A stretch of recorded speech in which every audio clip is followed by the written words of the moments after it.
monde, aujourd'hui je vous retrouve avec une nouvelle vidéo et aujourd'hui je vais faire une FAQ. Ça fait actuellement 1 an et quelques semaines que je suis aux États-Unis en tant que fille au pair. Si vous ne savez toujours pas, je vous invite à regarder mes anciennes vidéos que je mettrai ici ou ici dans le petit i, je sais pas trop où. Je reçois énormément de questions et j'exagère pas sur Snapchat, sur Instagram, sur Facebook. Beaucoup de jeunes filles, voire même certaines fois des garçons, qui m'envoient des questions sur comment mon année se passe, comment ça s'est passé, les démarches à faire, etc. Donc ce qui concerne les démarches, j'en ferai une vidéo prochainement parce que c'est pas le thème de celle-ci. Donc je vais commencer cette FAQ, j'ai mon téléphone parce que les questions sont dessus, donc c'est parti. Donc on m'a demandé qu'est-ce qui a changé chez toi depuis ton arrivée aux USA. Alors pas mal de choses parce que premièrement en fait j'ai appris à me connaître et à me découvrir. J'ai découvert les choses que j'aimais ou que j'aimais pas, alors que quand j'étais en France je pensais aimer certaines choses et au final après cette aventure je me rends compte que non, ou alors certaines choses je pensais ne pas les aimer, au final je les aime. Enfin c'est un peu compliqué à dire mais je pense que toutes les au pairs pourront vous le dire après 1 an à l'étranger, même pas en tant qu'au pair mais après 1 an avoir vécu à l'étranger, vous changez. Par exemple, ma vision des choses, elle a totalement changé. Si on m'avait dit il y a 1 an que je serais la personne que je suis aujourd'hui, mais j'aurais rigolé en fait. Après attention, je vais pas dire que j'ai changé du tout au tout, je reste la même personne, juste avec un esprit plus ouvert et une autre vision des choses, une autre vision de la vie. On m'a demandé, rencontres-tu encore des difficultés au niveau de la langue? Aimes-tu parler anglais? Alors, j'ai pas envie de faire la fille qui se vante, mais après 1 an aux États-Unis, je peux dire que je suis... J'aime pas trop dire le mot bilingue, mais c'est vrai que quand même au bout d'1 an aux États-Unis, on parle anglais tous les jours, on écoute la radio en anglais, on regarde la télé en anglais, on lit en anglais, partout on parle anglais. Donc au bout d'un moment, oui, j'ai encore des difficultés, c'est normal, je ne suis pas totalement bilingue à 100%. Il y a encore des mots que je ne connais pas ou des mots que j'entends et j'ai du mal à les répéter ou à les prononcer. Mais concrètement, je m'en sors très bien et j'adore parler anglais, je sais pas, j'aime l'anglais, c'est bizarre à dire mais j'aime l'anglais. As-tu pris du poids depuis ton arrivée? Comment est ton alimentation? Alors cette question, je pense qu'on la pose à tout le monde. C'est est-ce que tu as pris des poids? Du poids. Oui d'accord. Est-ce que tu as pris du poids? Combien tu as pris de kilos? Alors, je n'ai pas pris de kilos. Tout simplement parce que alors, ça s'est passé en 2 phases. Première phase, quand je suis arrivée honnêtement, pendant peut-être 6-7 mois, j'ai vraiment mangé n'importe comment. Après c'est les États-Unis, vous n'allez pas m'en vouloir, mais voilà, la bouffe ici, c'est compliqué à expliquer. Si vous voulez une vidéo sur la bouffe américaine, je vous en ferai une, y a pas de souci. Mais c'est de la mauvaise bouffe quoi. Du coup je me suis fait plaisir, il y a énormément de fast food. Donc voilà, pendant 7 mois j'ai vraiment fait n'importe quoi. Et au bout de 7 mois je me suis dit bon Solène quand même, faudrait faire attention. Donc au bout du 7e mois j'ai commencé un petit peu à faire attention, toujours en me faisant plaisir évidemment. Mais voilà, ça reste correct on va dire. Mais j'ai pas pris de kilos. Comment se sont passées les premières heures chez tes hosts? Horrible. Oui, horrible. Moi je suis arrivée très tard le soir, je suis arrivée vers 11h du soir je crois. Donc avec le jet lag, tout ça, c'était horrible. Tu arrives chez des inconnus, dans une nouvelle maison que tu n'as jamais vue. C'était très perturbant. Et en fait, au fur et à mesure que j'enlevais les vêtements de ma valise, j'avais les larmes qui commençaient à couler. Ça faisait quand même 4 jours que j'étais aux États-Unis, ça faisait 4 jours que j'étais à New York, à la training school. Pour ceux qui savent pas ce que c'est que la training school, je vous invite à regarder mon ancienne vidéo sur les États-Unis, le fait d'être fille au pair. Et en fait j'ai chialé comme une grosse merde. J'ai chialé et le lendemain matin je me suis réveillée, personne n'était à la maison, je ne savais pas où c'est qu'il fallait que je cherche les objets pour manger, la bouffe et tout. Et ma host est arrivée et mon host ensuite est arrivé. Et puis la chose que je peux conseiller à toutes les au pairs quand vous arrivez dans votre famille, c'est d'être honnête. Si vous n'êtes pas bien, c'est de leur dire. Et moi j'étais honnête, je leur ai dit voilà, hier j'ai pleuré, ça n'allait pas, etc. etc.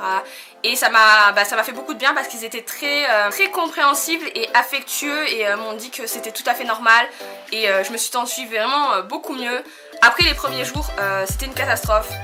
Moi je suis une personne, quand ça ne va pas, je vois le mal et le noir partout en fait.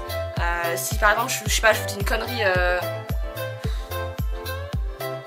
Je sais pas si je vais passer une mauvaise journée et que le soir vous me dites j'ai mangé tes céréales, mais je vais être énervée contre vous en fait. C'est genre vraiment je vois le mal partout quand ça va pas. Du coup pendant les 4 premiers jours ça n'allait pas trop, donc à chaque fois qu'il y avait quelque chose qui se passait c'était énormément grave pour moi. Mais au final ça fait 1 an et 1 mois que je suis là et c'est la famille parfaite pour moi. En gros laissez-vous du temps quand même au début, genre avant de faire des conclusions trop rapides. Comment est ta relation avec tes hosts?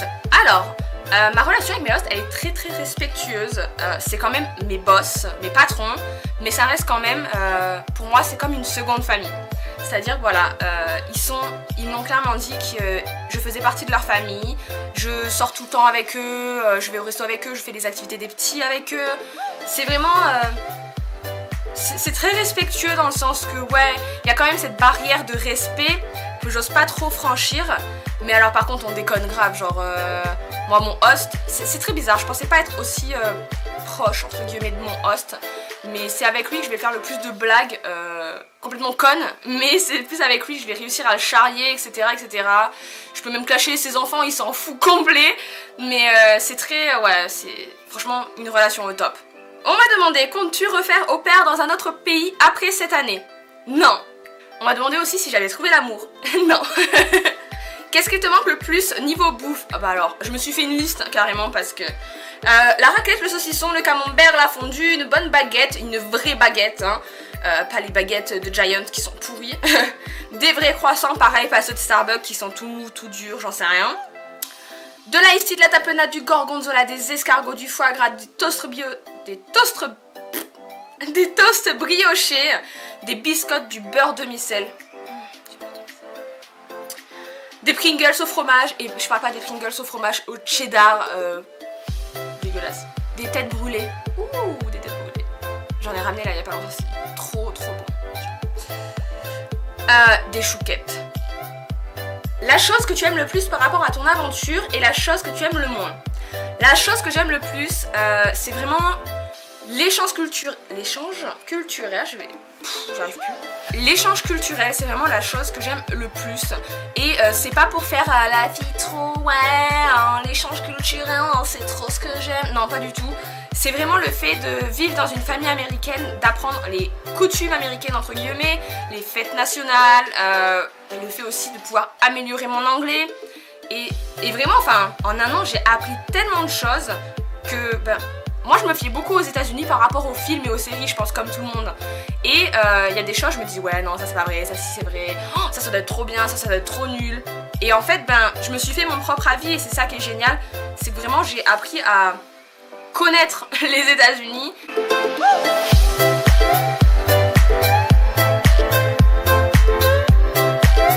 Et la chose que j'aime le moins, dans le fait d'être au pair en tout cas, c'est le fait d'avoir comme si j'avais 16 ans. C'est-à-dire que bah, ce n'est pas ma voiture, ce n'est pas ma maison, ce n'est pas mes règles.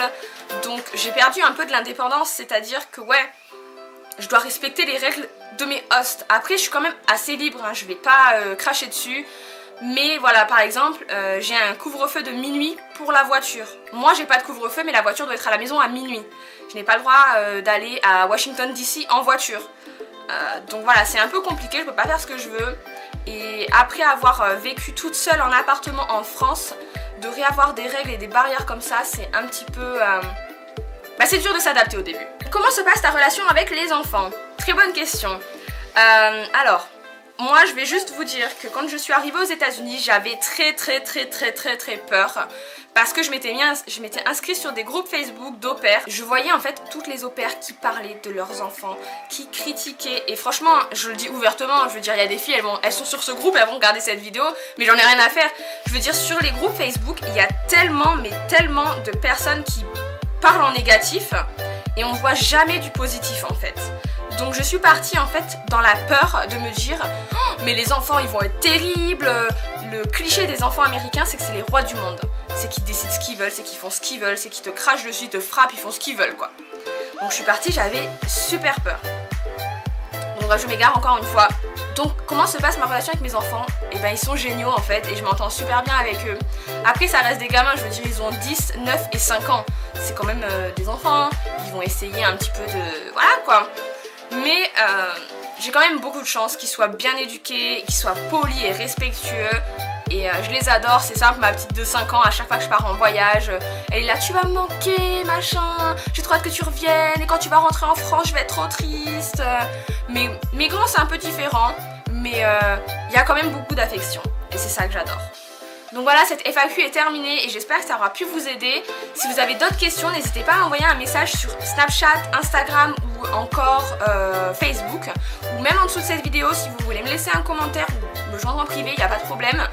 Je vous mets tous les réseaux sociaux en barre d'infos et juste ici ou ici ou ici, je ne sais pas trop où ça va s'afficher. Je vous invite aussi à vous abonner à ma chaîne. Je suis bientôt au cap des 600 abonnés et j'ai très envie de les passer. Ce n'est pas beaucoup pour certains, mais moi, ça me fait quand même plaisir. Donc voilà, je vous souhaite une très bonne journée, une bonne soirée, peu importe, et à bientôt!